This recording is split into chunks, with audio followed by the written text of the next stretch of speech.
Welcome sa Philippine Island Weather Update. Narito na ang Bagyo Update today. Nasa West Philippines na po itong si Bagyong Christine at huling namataan 125 kilometers kanluran, hilagang kanluran ng La Union. Taglay ang maximum sustained winds pa rin na 95 kilometers per hour malapit sa kanyang sentro at may gustiness hanggang 115 kilometers per hour. Bahagyang bumibilis po ang bagyo palayo ng ating kalupaan, 25 kilometers per hour ang bilis, west-northwest. Kita sa ating latest satellite animation, itong makakapal po na ulap, associated pa rin po dito kay Bagyong Christine, lalo na sa may western sections ng Luzon. Habang asahan pa rin po yung mga kalat-kalat na ulan sa natitirang bahagi ng Luzon and Visayas. Ito po yung latest track regarding kay Bagyong Christine. Inaasahan nga po nakikilos pa rin palayo ng ating kalupaan sa susunod na 12 oras at posibleng lumabas ng Philippine Area of Responsibility mamayang hapon na. However, knowing po na ito ay malapit pa rin sa ating kalupaan at malawak po na bagyo itong si Bagyong Christine, around 700 to 750 kilometers po yung kanyang radius at yung lawak nasa 1,400 kilometers. Posibleng magkaroon pa rin tayo ng mga wind signals at masakop pa rin po ang malaking bahagi pa ng Luzon sa mga susunod po ng mga bulletins natin. Inaasahan na magiging severe tropical storm pa rin po habang lumalayo sa ating kalupaan. Subalit base sa ating pinakahuling track, ay posibleng bumagal ito pagsapit po ng Sunday and Monday. Then pagsapit ng Monday, habang nandun sa may east ng Central Vietnam, ay lilis ang direksyon na magkakaroon ng looping pabalik sa ating kalupaan sa direksyon po ng Luzon at hindi pa rin natin nire-rule out na ito ay magpapasok muli sa ating Philippine Area of Responsibility. Inaasahan nga po na magiging severe tropical storm ito habang ito'y nasa may karagatan at yung pagpihit nitong si Bagyong Christine ay impluwensya ng isa pang bagyo na nasa lapas po ng ating PAR. As of 4 in the morning naman, yung ating tropical depression na minomonitor sa silangan po ng Mindanao ay nasa layo ng 2,440 kilometers silangan ng Eastern Visayas. As of 4 in the morning po yan, taglay ang hangin na 55 kilometers per hour at may bugso na 70 kilometers per hour. Yun namang low pressure area sa hilaga nito ay nasa higit 2,500 kilometers silangan po ng Visayas. And eventually po dahil ito ay mababa ang tsansa na maging isang bagyo ay posibleng maging trough na lamang or parte nitong tropical depression. Inaasahan naman po simula po ngayon hanggang sa weekend ay kikilos na unti-unti palapit sa ating kalupaan at unti-unting lalakas itong tropical depression. Nakikita natin based sa ating latest Tropical Cyclone Threat Potential Forecast, maring pagsapit po ng linggo ay pumasok ng Philippine Area of Responsibility itong nasabing tropical depression at kung sakasakali man nga na mananatili as a bagyo ay tatawagin po natin ito na Bagyong Leon. Maring by then tropical storm or severe tropical storm na po ito at inaasahang kikilos pa west-northwest or paangat ng pakaliwa. So pagsapit po early next week, nasa may hilagang parte na po ito ng Philippine Sea. Simula naman po sa Miyerkules next week hanggang sa weekend ay babagal ang pagkilos ito habang nasa may silangan po ng extreme northern Luzon. Bagyang magre-recurve, paakyat po dito sa may silangan bahagi po ng Taiwan at maaaring lumabas ng Philippine Area of Responsibility sa end pa ng first week of November po yan. Nakikita natin by this time, malaki nga yung impluensya nung pagbalik or pagloop nitong si Bagyong Christine sa paglapit nitong bagyong tatawagin natin na Leon. So kapag umabot sa less than 1,400 kilometers yung layo ng dalawang bagyo at mananatili pa rin silang malakas as a tropical storm minimum, then maaaring magkaroon po tayong tinatawag na Fujiwara effect o yung interaksyon ng paghatak ng dalawang bagyo sa isa't isa. Kaya naman po posible magkaroon ng mga pag-ikot or pagpihit po ng movement nitong dalawang bagyo.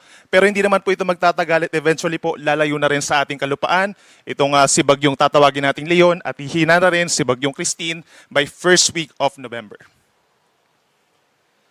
Sa ngayon po, dahil kay Bagyong Christine, meron pa rin tayong nakataas na tropical cyclone wind signals number 2 and number 1 sa malaking bahagi ng Luzon and Visayas. Asahan natin ang signal number 2 o yung hanggang 95 or 88 kilometers per hour po na lakas ng hangin sa Cagayan, Isabela, Quirino, Nueva Vizcaya, Apayao, Kalinga, Abra, Ifugao, Mountain Province, and Benguet. Signal number 2 rin po sa Ilocos Norte, Ilocos Sur, La Union, Pangasinan, Aurora, and Nueva Ecija. Signal number 2 rin po ang aasahan natin yung mga may kalakasang hangin pa rin sa Tarlac, Zambales, Bataan, gayon din sa Pampanga, Bulacan, Metro Manila, signal number 2 pa rin po ngayong umaga, gayon din sa hilagang bahagi ng Cavite, hilagang bahagi ng Rizal, at General Nakar sa Quezon Province. Signal number 1 naman po dito sa Batanes at sa natitira pang bahagi po ng Southern Luzon, particularly rest of Rizal, rest of Cavite, Batangas, Laguna, rest of Quezon, signal number 1 po. Sa Occidental Mindoro, Oriental Mindoro, Marinduque, Romblon, hilagang bahagi ng mainland Palawan, kabilang ng mga isla ng Calamian, Cuyo, and Kalayaan Islands. At signal number 1 din po dito sa Camarines Norte pa rin, Camarines Sur, Catanduanes, Albay, Hilaga at central na bahagi po ng Sorsogon. Gayon din sa northern and central portions of Masbate, kabilang ng Burias and Ticao Islands. Signal number 1 din sa Aklan, Capiz, Antique, and northwestern portion of Iloilo. Yung ilang bahagi na po ng Negros Island plus Iloilo, tinanggal na rin po natin yung ating signal number 1. And eventually po, sa mga susunod po na bulletins natin, magbabawas pa tayo ng mga signal number 1 sa may Southern Luzon and Visayas at posibleng mag-downgrade tayo sa may Central and Southern Luzon ng mga signal number 2, becoming signal number 1 po sa mga susunod po natin ng mga bulletins habang lumalayo sa kalupaan itong Bagyong Christine. Ito naman po yung ating mga lugar na makakaranas ng heavy rainfall sa susunod na 24 oras. Kung mapapansin po nila, nabawasan yung mga magiging pag-ulan at yung mga lugar na magkakaroon ng mga pag-ulan. Asahan yung moderate to heavy rains pa rin naman po dito sa may La Union, Pangasinan, Benguet, Tarlac, Pampanga, Zambales, and Bataan. Sa natitirang bahagi naman po ng Luzon, kabilang ang Metro Manila, gayon din sa natitirang bahagi ng Visayas, asahan pa rin po yung kalat-kalat na ulan and thunderstorms ngayong umaga. Then may times naman po na mababawasan na yung mga pag-ulan natin, lalo na pagsapit ng hapon hanggang gabi. And at some point sa hapon, posible na magpakita ng saglit ang haring araw for most of Luzon and Visayas.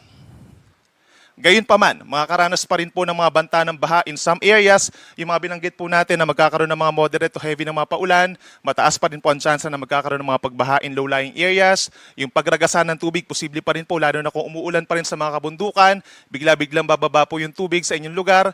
And then asahan din po yung banta ng landslides kapag po saturated na yung lupa or hindi na maka-absorb ng tubig, posible po magkaroon ng landslides. Kaya naman po make sure na coordinated tayo sa ating mga local disaster risk reduction and management offices kung kinakailangan pa rin po ng evacuation, lalo na po yung mga binabaha nating mga kababayan dyan, at makipag-coordinate din sa mga local chief executives po for possible work and class suspensions pa rin po.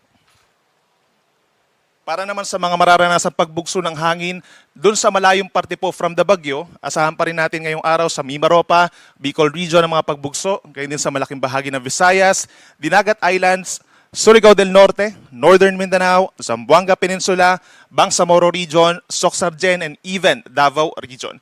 Then pagsapit po bukas, araw ng Sabado, mayroon pa rin tayong mga pagbugso ng hangin sa Palawan, Siquijor, Bohol, Southern Leyte, Zamboanga del Norte, Camiguin, Dinagat Islands, and Surigao del Norte dahil pa rin dun sa outer portion ni Bagyong Christine.